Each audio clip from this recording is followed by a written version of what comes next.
Hello, everyone. This is Ed Breniger, and welcome to the Eddy Network Local Podcast. This is a new venture that I'm doing through the Eddy Network podcast system.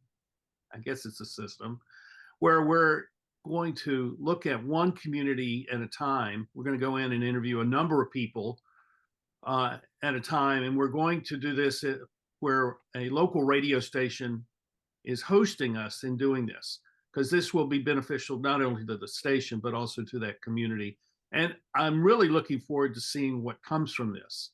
I don't have any expectations of who I'll end up interviewing, but this is an idea that has emerged through two gentlemen I know in Winston-Salem, North Carolina, who are part of a local radio station. And I want to welcome Bob Scarborough to the show today. How you doing, Bob? Doing good. And thank you for considering me for the first person. It puts a lot of pressure on me, but we can handle it. Hey, you're setting the standard as low as it can be. I should go ahead and get my comb out and comb my hair a little bit before we get started. I think vanity can go out the door, and it's not really necessary. So Bob is a manager of a local independent radio station. So tell us about that, and tell us what your stations are and how you came into this. Just kind of give us a little biography, biographic sketch of what it means to be a local radio station operator. Of course, back in the old days, 40s, 50s, right after World War II, when a lot of commercial radio was really getting in terms of communities deployed across the country. There were a lot of giant radio stations, that served agrarian areas from big cities like Chicago or New York, et cetera.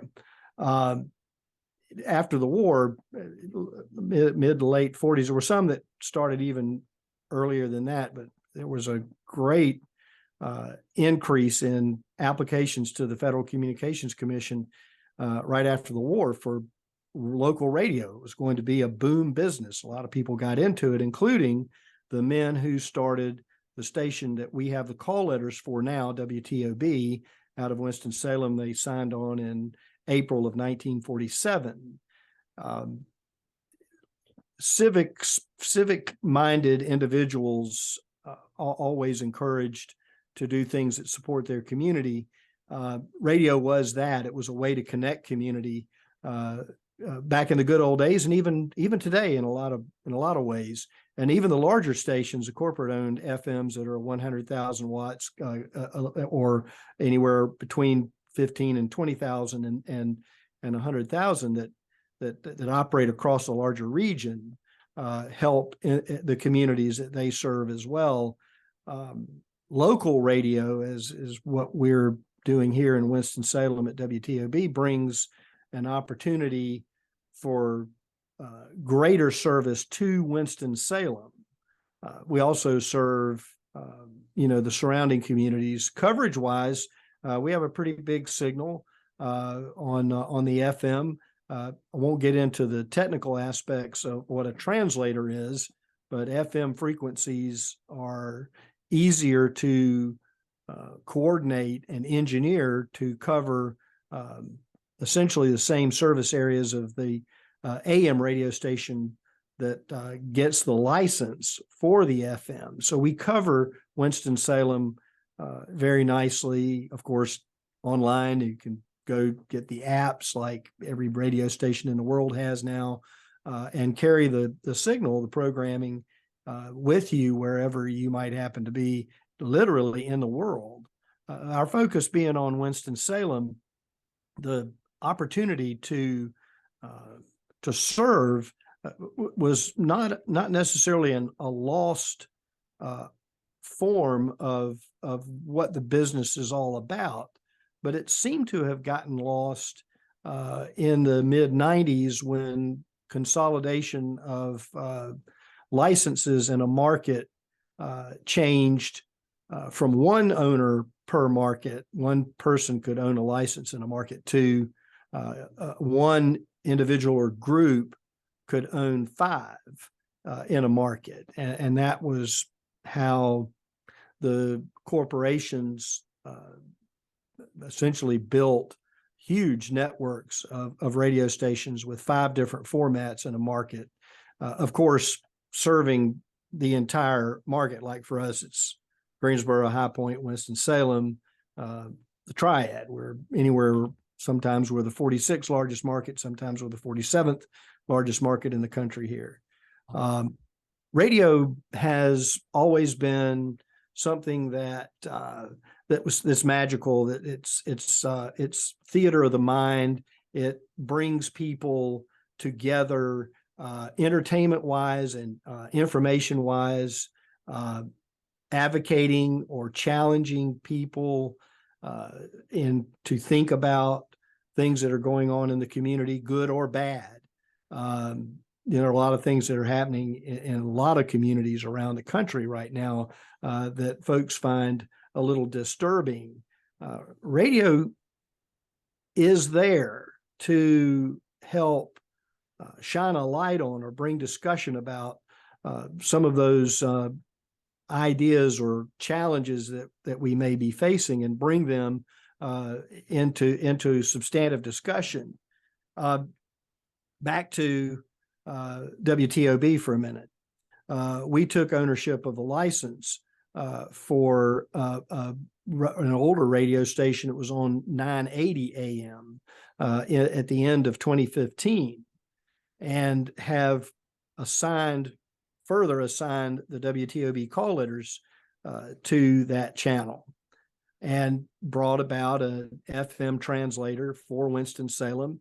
And one of the licensees that owns part of the license or manages part of the license for WTOB 980 also purchased a station over in Greensboro that was off the air a couple of years ago. And so we retransmit WTOB's signal on another channel in Greensboro. So our coverage is essentially across the Triad, albeit on AM. And a lot of people, aren't really excited about AM. They'd rather hear it nice, crisp, clear stereo, et cetera.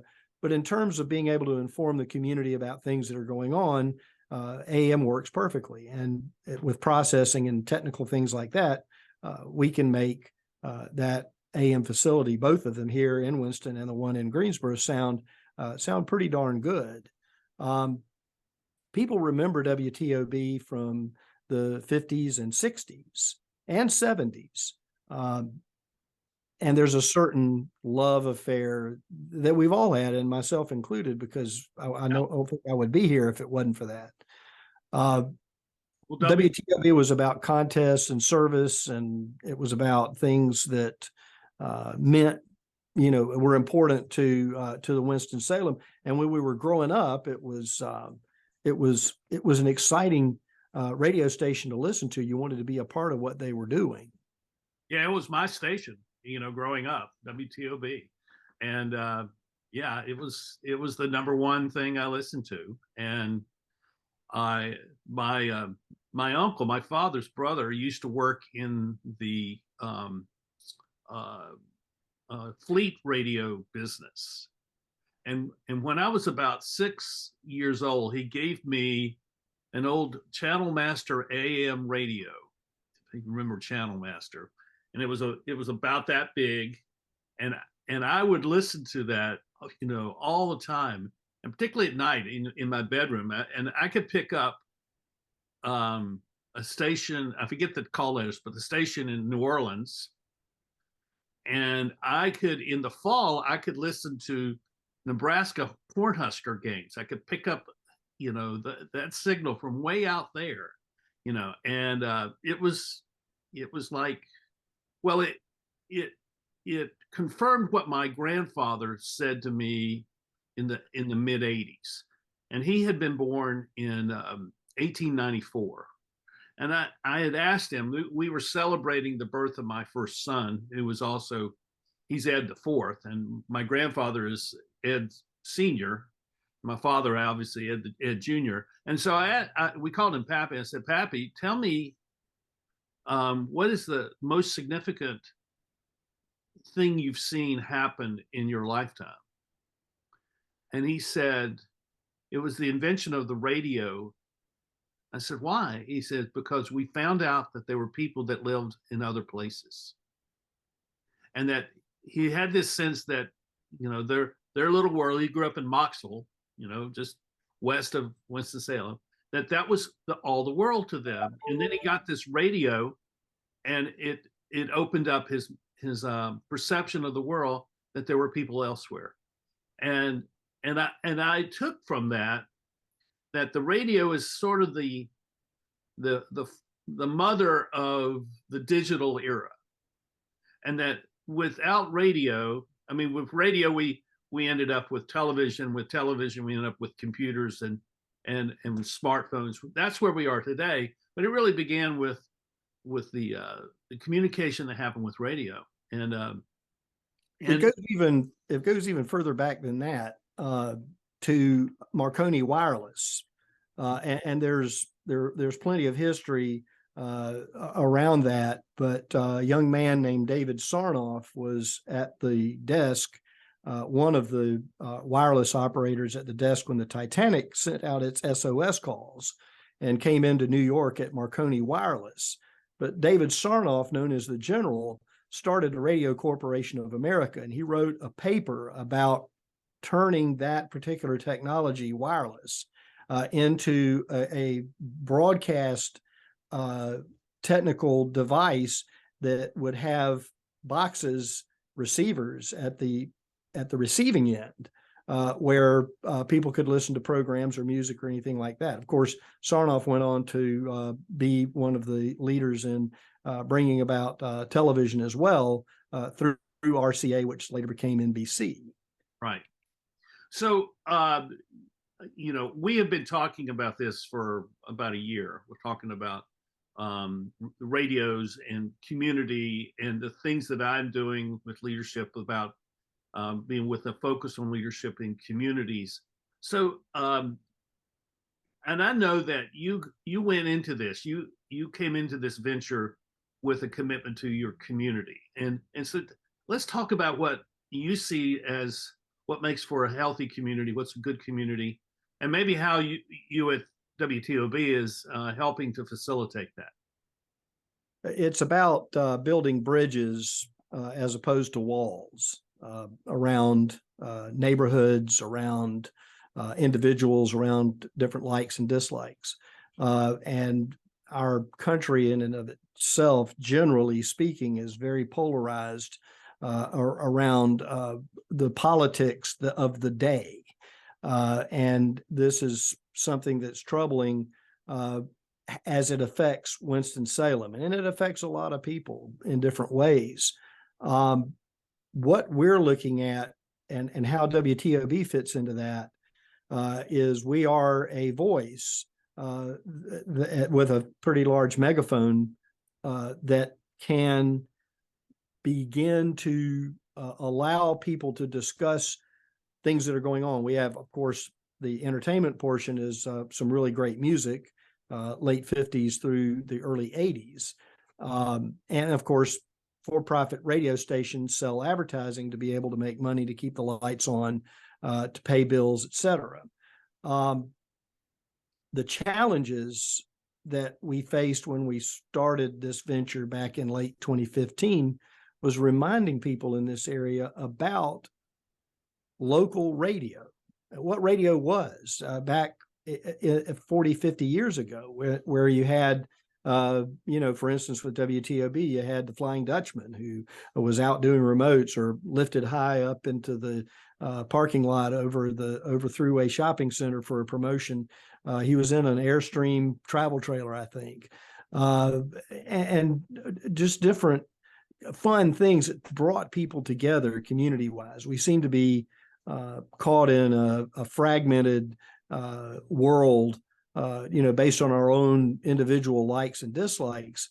The music that we play is reminiscent of a time where people, had good feelings about life, about themselves, about the future. And we're, of course, recreating that with the radio music, the music programming on a daily basis. But we're also about creating a way to inform people. We have our own news department that promotes or talks about the news of the day. We don't have we don't have any editorial control over that. The news department has basically they put it out there like it is. No particular side taken on an issue one way or the other. Then we have other programs where we allow that debate and discussion to grow. And I said a minute ago, we're about building bridges, not walls, something that a very famous entertainer from Winston-Salem, North Carolina, George Hamilton IV, used to say. And I believe that to be true in a lot of communities that are not just talking about Winston-Salem, but in how we deal with the challenges that we face here, of which there are many, and many people with many different ideas about how to solve them. The radio opportunity for radio brings together those people in a way that they can talk. They can come to us and say, hey, I'd like to be on your show about talk about violent crime or truancy in schools or the gangs, or let's talk about some positive things that may be happening throughout the community. So the radio station is accessible and supportive of what the community is doing, looking at how Winston-Salem has grown and changed over the years since the tobacco industry has been affected and changed. Winston-Salem has so changed, thankfully, to a lot of the foresight of not only the city, but also very key individuals in Winston-Salem who saw the writing on the wall and knew that it was time to do something different to save downtown, for example, or to be able to attract industry, which they have been very successful. City of Winston-Salem has been very successful in being associated with the growth that's taking place in the Triad. Well, radio is a part of that in a way that those folks who may have an opinion about something or may want to get the word out about a particular event or cause, we have the opportunity to help them do that. I think that people need to just kind of pause for a minute in this hectic world that we live in, and going from one thing to the next, and social media is basically guiding us in a direction of fragmented conversation and reaction. That radio has an opportunity to assist in nailing down some key concepts and opinions from people that merit discussion, and so that was what we tend to do, and we do more about we're more about the music and the entertainment, followed by letting everybody know what's going on in the area through the news department, and then we talk about here's the tough stuff that we're having to deal with in Winston, and I think that's where local radio is today. Now, not to say that the 100,000 watt radio station that covers a whole area from Greensboro that used to be licensed to Eden, North Carolina, for example, can certainly impact those conversations as well. Well, what is interesting to me is that you're a local business and a local voice, where many of and I'm not disparaging the corporate radio stations. They have a different purpose, and they have a different mandate. But you have a much more limited or contained area that you're serving, where the corporate, it has a much broader scope of audience, let's say. So because I've had a little bit of connection to that sort of thing, and I have a connection with newspapers in the past, and I've given a couple of presentations at a local newspaper where I used to live, and then talked to them about being community oriented. And I said, and this was the first time I did this was in the late 90s. I said, you have an opportunity as the social media, and weren't using that term but basically as the internet grows, you have an opportunity to build a connection to the entire community in a way that nobody else has. I mean, this is the place that everybody can come to get their information, to have the conversation. And the corporate, owners, that wasn't what they were interested in. They were looking at using the local newspaper as a vehicle for national news and national advertisers to reach into local communities. And which I thought was, I mean, it does make sense, but it also devalues the relationship of that media, the news media, to the local community. And so, when I discovered that you were, through Ken, that this is what you all were doing, I really thought it was a fantastic thing, because it squares with what I see as the future, which is we're going to become much more local community oriented, because it's necessary, because our actions and our relationships at the local level are going to become much more important in taking care of their needs, because the world is in trouble, from my perspective, and where we start to bring about changes at the local level. So, well, and even more so than that, and I'll let you have it back in just a second, but more so than that, it's not just local level, it's street level, it's neighborhood within the communities that have to be dealt with. The challenges have to be dealt with one street at a time, so to speak. Yes. So, so all of this led to Ken Hooser and you, Bob, and me getting together and begin to talk about how we could do a local oriented podcast. This is the Eddy Network podcast. And we've been working on that for about 4 or 5 months, 6 months, maybe. And yes. And so we're moving into the stage where we're about to do this. And so what I see us doing is we're going to interview people from Winston-Salem, that area, and see what comes from that. And we'll broadcast it, here on my channel, and we'll put it on the radio station's website, and the audio will go out, over the air, and we have a chance to stimulate more of this conversation that you and I are having now, which is how do we focus on the community, and how do we build bridges, as you were saying, across those very difficult valleys or gaps, or the deep divisions that exist between us in places in the world today. And I hope that will happen. So tell me what you see about what we're doing as going to advance, how it's going to advance the work of your station. Well, the radio station, we own a company that holds the license from the Federal Communications Commission, but the airwaves, back when the whole FCC Communications Act of 1934 was brought about, they're public airwaves. The airwaves belong to the citizenry, not to us as owners of the company that owns the license. As owners, people say, "Oh, I own the radio station." Well, no, I own the company that holds the license that allows us to broadcast.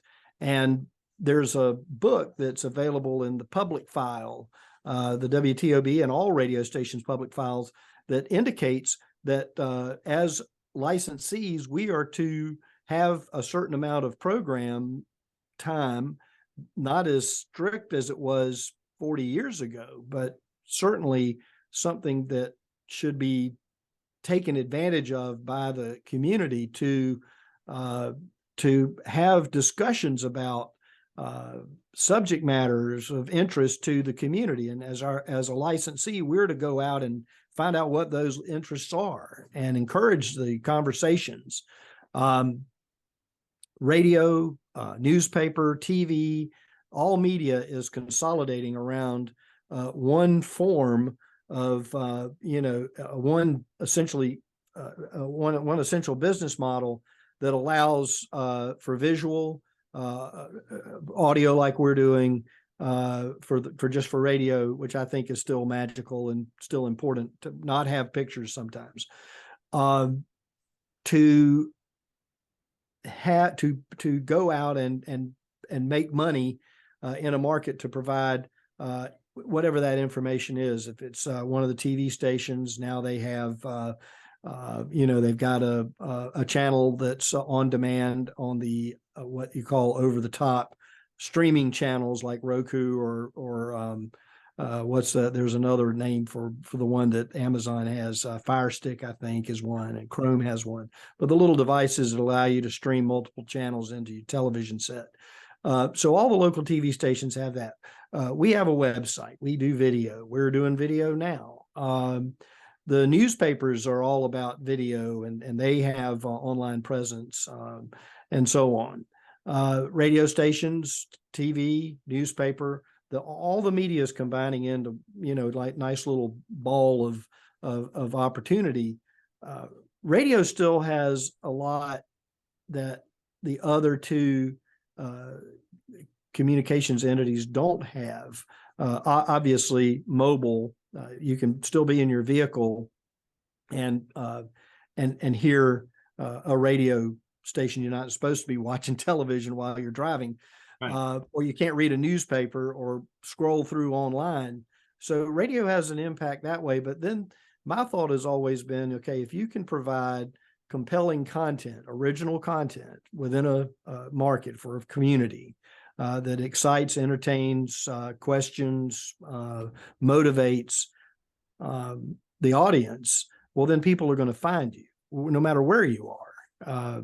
Obviously, the history of WTOB being, the top station in the market for many, many years, through the great ownership of Southern Broadcasting, two men that started it, Jimmy Cohen and Gick Johnson. Those men had vision for what could be and made it happen. And all we've done is taken that. We're standing on the shoulders of many, many great people who worked over the years. 75 of them, to be exact, almost 76 now, at the call letters at WTOB. And that means something to the community. They've been around a long time.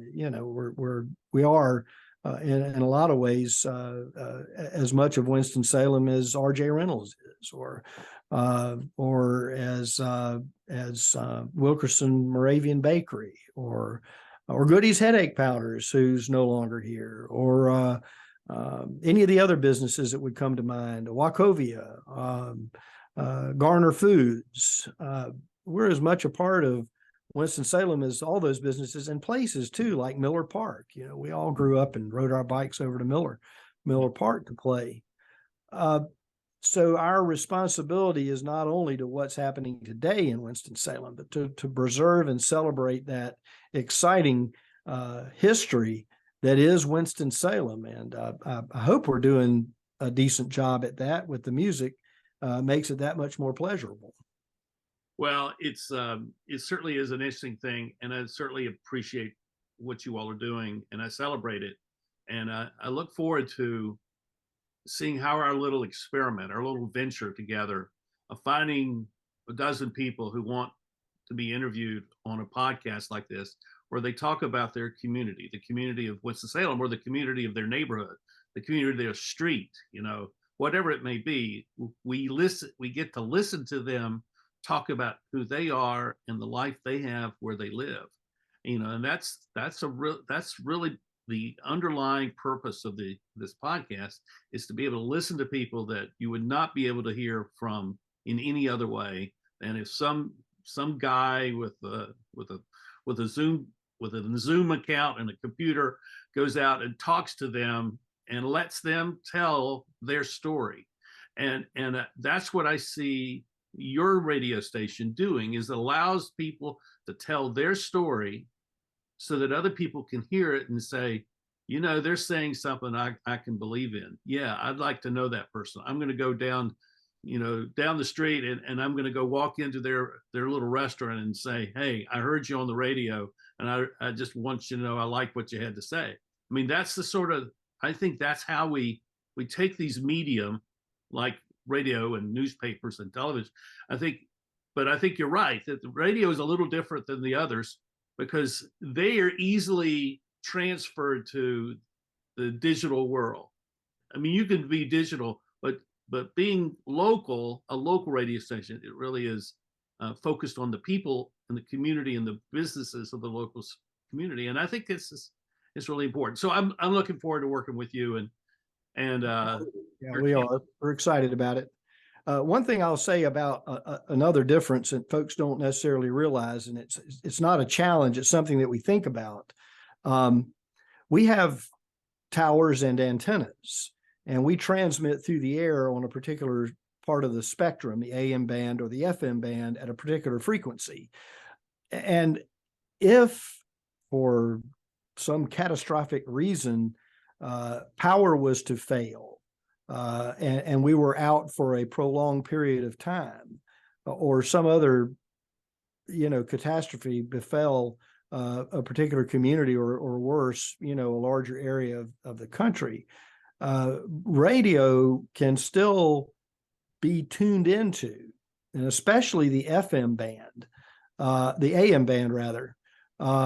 So as we think about the value of broadcasting, would your TV work in your house if the power was out for a particular period of time? Now the broadcasters are out there with generators and things like that, so they can continue to be there. Is your internet service going to be there? Will your power be on? Will the power be out for a day or two?